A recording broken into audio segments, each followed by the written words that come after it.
Welcome back, ladies and gentlemen. We are here with the grand finals between OpTiKNemesis and bbSiphonn. I'm your caster, Winnie. Here with me today is Eric the Red from Rutgers CSL.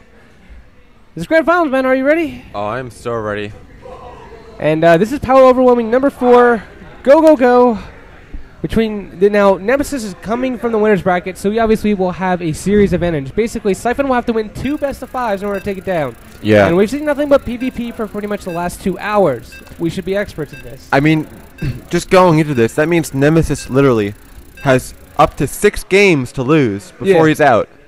Right? Like, that's just crazy. He has a lot of room to play with. So he's going to, I think he shouldn't be intimidated from going anywhere across the board, whether it's cheese, whether it's just straight up macro, whether it's something unconventional.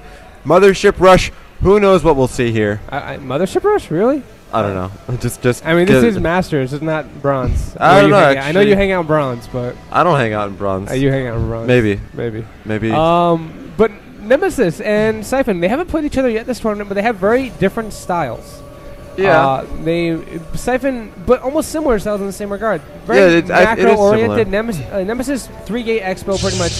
Nemesis really loves that 3-gate expo. It's solid. It's getting 1 gas usually, sometimes getting the 2nd gas, but usually just 1 gas. And I don't know. From there, he usually he goes straight up blink or towards the robotics. Yeah, and Siphon has that 2-gate. The 2-gate opener as well. The 4 stalkers that he gets out that allows for either Twilight Council in the 4-gate or or expansion even. And then he will go like for that immortal blink timing, which would hit when Colossus are not quite in critical mass yet. I'm gonna say right now, Nemesis is gonna take it down the first series 3-0. Otherwise, it's gonna be very, very close series. Otherwise, I'm gonna say it's gonna go one way or the other. I mean, it's just gonna be interesting to see how these styles come together right now, and really, like, if one player is able to get some really, really good reads early on.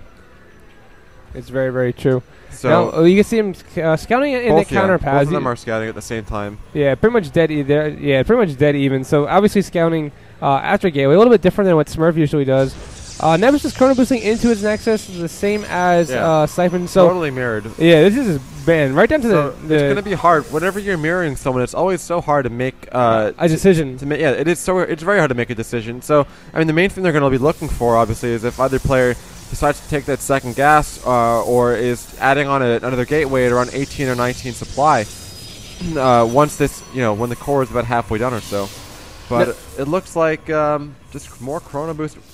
Actually, OpTiKNemesis. They're even attacking the same pylon, man. They're just like, this is to the T, just identical. However, there's a first deviation. Siphon has opted to skip the Zealot, getting the 2nd gateway. That will be shown to Nemesis. Yeah, we'll see it. But again, I mean, the map is so big. It's not like a Zealot that early is going to matter too much. And Siphon will gas steal as well. Now, a gas steal against a player who only has 1 gateway. I think in that situation. I mean, Siphon, what's he going to do? Is he's going to go with a 3-gate expo once again? Yeah, I really don't see him. He will. If he makes it look like a 4-gate, he could scare Nemesis a bit. If Nemesis decides to go for the more economic route from this, because he could always just, kind of ignore. By having less gas right now, it means he'll have more minerals, obviously. He's not mining from that gas when he may have wanted to. So he could always allocate those minerals towards an expansion. This is very, very true. Now, I mean, OpTiKNemesis, I'm combining the words here, has favored, some relative macro play compared to that most Protosses where they favor aggression. Yep. The question is Nemesis, where does he put on his aggression? He is chrono boosting into his Cybernite score pretty continuously. He has 2 additional gates. So 3 gates. Not going to do some kind of crazy 1-gate expo, which, people do. They can do that if you get gas stolen. But with no gas, no 2nd gas for Siphon either, it's always going to be risky to just expand off of 1 gate. So I think this is a smarter decision. Playing a little bit more in the middle of the road. Not quite in the middle of the road where he'll get run over by a truck, but more like in the middle of like the 2 motorcycles coming at you, like the yellow brick road, like in the middle of there. So what? Like the gold is on the other side. I think you should quit while you're ahead. I don't know. But Nemesis throwing out his Nexus. Siphon has turned on a 3rd gateway in response, but is not getting a Nexus of his own. That's the kind of beauty of Nemesis' build. It sets him up to expand while getting out those gateways. And you can see he will put 1 more. Probably won't even need to put a chrono boost into it, and we'll morph those into warp gates instantaneously. He has a pylon down here for a little bit of aggression. I'm surprised he's not more scattered out more often. Really, really surprised that it's not. It's kind of a common spot, Yeah. wouldn't you think? Well, yeah, it's pretty common for a proxy pylon, but it's still kind of far away from the main base. And this expansion, you know what? With 5 Stalkers and the Zealot, there's not going to be that much here. And getting only a Sentry and 2 Zealots, he's going to force a cancel at the very least. I think he could potentially do that, because those sentries are only going to be very useful defensively, or that one sentry rather. So it's going to be such a risk to go down there and attack. And with good micro, I think that he could still come out ahead in this engagement. But that one Stalker going away with just a 2 HP. But focusing the Zealots rather than the Stalkers. Nice, gets it. But more reinforcing Stalkers now. You have to remember that that sentry is just not really going to be contributing too much to this army. Yeah, it tickles only so hard, man. Yeah. It really doesn't. It only does 4 damage per second. Yeah. Which is not a lot of damage. He compared saves to the the other Nexus, units. though, at the end of the day. But we'll see it if there's a follow-up aggression. At the same time, is Siphon aware at all of the expansion of OpTiKNemesis? Yeah, which is completed. Has only a single probe on it. Looking at the worker count, Nemesis is behind by 2 workers, actually. No, wait, has Siphon cut workers? No, I don't think he has. Yeah, and Nemesis, another engagement. One force was going to go down. Why is he making more sentries, though? I'm so curious, because it's not like they're going to actually help in these small army numbers. Maybe trapping one Stalker, not even going to actually get away there, losing it at the end. But Pro Pull should clean this up. And worker count, you said, was about even, right? Yeah, and Siphon, I think, is going to be able to stabilize here. However, Nemesis is going to keep on trying to put on the pressure. Loses another Stalker. 3 more Zealots come in to reinforce. So many sentries, though. These sentries are not good in a direct engagement. He just, I mean, maybe he didn't calculate how much gas he actually needed, but it's just, I don't know, with more and more kiting, you could potentially put on some more hurt, but I don't know. It looks like the macro capabilities of Siphon are beginning to kick in. Yeah, so it looks like Nemesis is going to be contended back out. I think he did enough damage there. He is behind the resources loss, which means a lot. But in terms of economy, what is the worker situation at?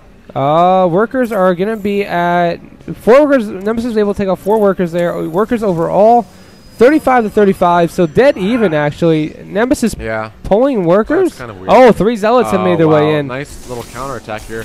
Just going to deny some mind time, even kill a couple of pros. And Nemesis really has nothing in position to deal with it. Stalkers and Zealots now returning to deal with it. Mortal popping out as well. Yeah. So 3-gate Robo. It's a bit of a blind Immortal, but it's okay. I mean, he always has to be aware of the potential. One Immortal is never going to hurt your composition. Yeah, I mean, because the thing is, there's always that chance that after an expansion, 9 workers killed. That's going to, wow, that was great. 7 up, 42, 31 workers there. So playing really, really well. I don't know what happened there for Nemesis. I mean, did he just not have enough gateways running? I mean, he's on 3 gates, but he just warped in on the other side of the map, so I guess he didn't have the ability to defend that. Yeah, so it looks like Colossus will begin to come out here first for Siphon, having a significant macro lead. Could catch an observer here, too. Will they see each other? Nope, they will just pass. I think Siphon noticed. He was like, oh, goddamn, I'm getting out of there. Yeah, very, very nervous seeing an observer. It's like the big. You just see the rally on it, like all of a sudden, he's like, oh my god! Yeah, just reroute that immediately. We'll go ahead and pick off that pylon that was down here at the 3rd. That's probably where those Zealots came in earlier.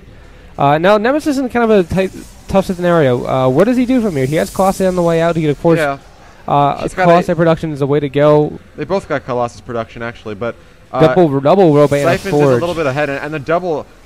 Now, when both players are going Colossus, of course, the player with double Robo Colossus is going to be ahead, but the advantage, though, is that Siphon actually did manage to sneak that observer in, so Nemesis actually is now behind in robotics production, but also does not have the vision advantage that he would like. Does Nemesis have any idea what is going on? I don't know where his observer went. I think it's just in the middle somewhere. I don't know where he sent it, actually. It's kind of weird. I thought he had one. But somewhere. I don't know. Regardless, wow, he brought it back, so he killed that off, but it was not before it already saw the tech choice that Nemesis is opting for this game. Now, we do have one Forge at least, getting +1 upgrade, so a +1 upgrade with double Robo Colossus and a fast 3rd. Now, the fast 3rd is a bit of a ballsy move, though. He may actually just... I think it's okay to take it, though. Yeah. I mean, look at it this way. He knows where his opponent's at in terms of production, so he knows he can outproduce his opponent if his 3rd gets sniped or, has to cancel it. More importantly than that, Nemesis had to rebuild a lot of workers. True, and it's a big map, too, so it's not like, the Colossus push when it gets there, the double Robo will already have pumped out 2 more Colo. Yeah. I mean, looking at the unit tab, you can see he's just now hitting 50 harvesters. That's the optimal amount on 2 base, of course. And, you know, Siphon's been sitting there for quite a while. He actually has 53, so 54, and he's still producing. And he's going to be able range is going to finish first for Nemesis, so not too soon, but +1 range. Yeah, but they're close enough, so I don't think it's going to matter too much. Because, again, they're even in different ways. Neither has actually moved out quite yet, so I'd say that actually this might benefit the later range, because it means you've allocated that gas more efficiently before the battle has begun. And you can see the third is now completing up there. Army for Nemesis consists of 2 Colossi versus the 3. Pretty much dead even all across the board. However, Siphon does have 2 sentries, which I think Guardian Shield very beneficial. I think 2 sentries in this composition is going to be ideal for the Guardian Shield alone. Observer going to come in and get a scout on the unit composition. Nemesis kind of feeling a little bit worried. This is the first time he's managed to scout that composition, actually. So he's looking at that Colossus count, and he's like, "Oh my God, he's been seriously sitting here with double Robo for a while." Yeah. And the third base, though, I mean, both of them taking it. I don't think either player is aware of each other's third base, but that observer needs to be careful. Doesn't walk into a cannon. Oh, actually, no, he does see the third base. Wow. Oh, okay, nice. And Nemesis, yeah, he saw his as well. So they're both aware of the third base. Okay, so I guess they did manage to sneak. Dude, it's so hard when you don't have your own computer. It was killing me watching. Yeah. You're great observing, but it's not being able to look around my own. I'm so used to being able to see, like, check out my own little things and add to the thing. So you can see here, Siphon has a good number of Colossi, 6 in that composition. Versus the only 3 of Nemesis. And what do you do with Nemesis in this position? You're down in the Colossi count. You're down in that crucial unit count. You know what? DT Shrine apparently is the answer. You need to look for other ways to get ahead, whether it's with upgrades, with actually Dark Shrine. Yeah, like you're saying, DT is the way you can get ahead in this sort of scenario, because, you know, if all of a sudden you're mixing some DTs and killing off some of that infrastructure, some of that probes, you know, you can stall. If you can manage to stall it out at the same time, you could definitely come back in this situation. Yeah, it's all about playing catch up here. Charge going down for both players as well, +2 weapons on the way as well. No armor going down. I think armor is actually something that's being overlooked, or even shields. I don't think armor would be that efficient right now, or that effective, because it's really not going to make too much of a difference when all these color are doing splash damage anyway. So, I mean, the units that would benefit the most from it are the Zealots, but they're getting melted before armor really would matter. So I think just focusing on the ground upgrades would be the most important. You know, if it comes down to it, they're +3. You may as well start getting armor and shields. But right now, it's not the biggest deal. Both players getting DT shrines. This is a little bit of You know what? It's not bad, at least just for the Archons. And looks like he's going to Warp Prison them over here. He's waiting. That shrine is going to finish up. There it goes. I mean, the thing is, even though you figure he probably might have some observers out, there's always going to be... He has cannons there. Wow. Yeah, it's just really, really nice timing. I mean, you have to pretty much make cannons all around the map. He has no idea it's coming either. What the heck? If you're playing this style of Colossus heavy army, you pretty much need to cover your bases with a couple of cannons each, because... The thing is, you know, you may have observers out, but they're not going to get everywhere in every inch of the map. And by the time you move it over there and your army, you may have already lost a bunch of probes. Yeah, here's the thing. This entire army is now dragged to the third. This main... Oh, man. But there is a cannon there. Like I said, he understands that this is a time where you need to be adding in those cannons at every base. DTs are a threat, man. They're always going to be a threat in every matchup because of this. Think about how many times you have lost if... you know, you'll have lost the base because DTs got there and you just didn't put up static defense. Now, looking at the production tab, I'm noticing that OpTiKNemesis is opting for that Stargate actually right now, as well as Blink and +3 ground. So, honestly, even though OpTiKNemesis may have had that, well, actually, he may have had the disadvantage in Colossus early on. If he gets the mothership out first, it doesn't matter if there's Archons out for Siphon, because first of all, he's maxed, right? Yeah, he's maxed, and not to mention that Nemesis has a higher work count, so Siphon's army is significantly bigger alone. It's about 13 army size bigger, so that's at least two Colossi. He needs to hit a timing now, because these Archons, getting them early is already a very big investment. You would normally wait till after the mothership is building to start throwing them in, very much like you would in a Protoss versus Zerg. But in this scenario, the Archons are going to be mainly used to buffer the Colossus damage. So... This is going to be all about engagement here. This is the timing he needs to hit, though. It's a very good timing. It's going to be before +3. It's going to be before any kind of mothership. But this position's not favoring Siphon at all. Actually, Nemesis has a great concave here. And this is one of the hardest things about PvP right now, is attacking into a concave. So I think that Nemesis should be able to clean this up, but he doesn't really have enough units, though, to buffer. These Colossus are shooting at Zealots, the Colossus shooting at Colossus, and I think Siphon may just have enough stuff here to take over. So Nemesis, GG, wow. Nemesis he did not have enough of a buffer. It's tacking up a little bit too fast, and that's the risky run when you try to get that, when you try to put that finishing touch